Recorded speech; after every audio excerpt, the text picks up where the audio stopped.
The largest production aircraft, JN-4 Jenny, that the United States produced in the First World War. They built almost 10,000 of them from 1917 to 1919. It was a primary trainer. Almost every airman in the First World War, American airman, actually learned how to fly in a Jenny. So we want to help tell the story of early Army aviation here at Pearson Field. Really, when I arrived, the main focus of the Park Service was telling the story of the Hudson's Bay Company and a little bit of the Army story. And now here we are, we're telling the Hudson's Bay Company story, we're telling the Vancouver Barracks U.S. Army story, we're telling the Pearson Field and aviation history story. And we also, since then, we've also acquired the McLaughlin House down in Oregon City. So we're also managing that property and telling the public about it as well. So if not, really, it just feels like every year we just get busier. That is a big change.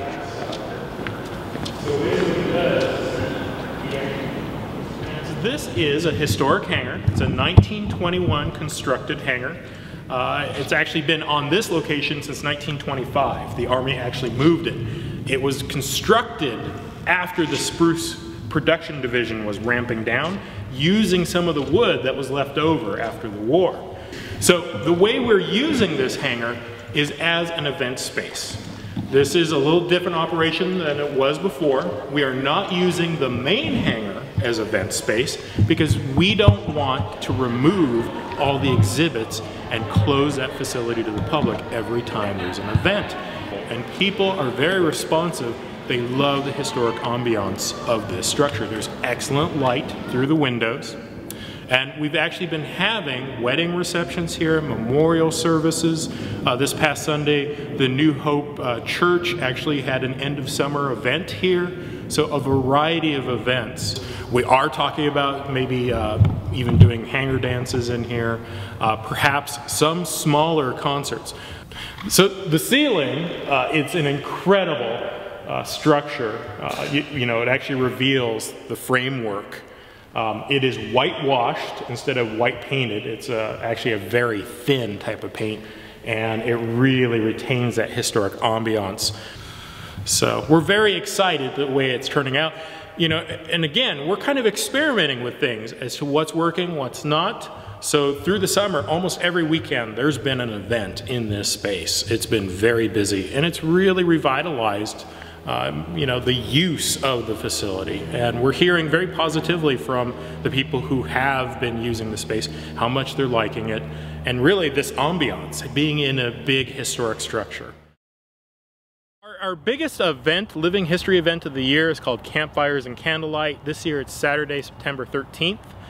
We bring the fort reconstruction alive at Fort Vancouver with upwards of 200 volunteers.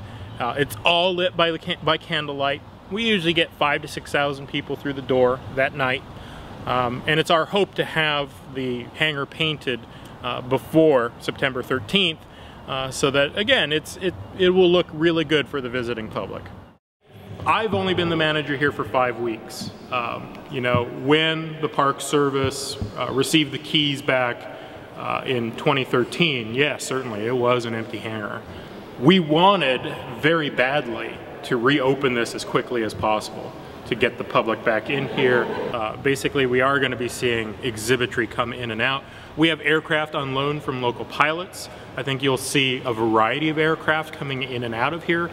We're going to be doing exhibitry specific to the Army Air Service and Army Air Corps. The Park Service is actually about to fund a historic resource study on Pearson Field. And we hope to spend some time sending a researcher to the National Archives to really look in depth at the 321st Observation Squadron. There's very little written right now on the 321st.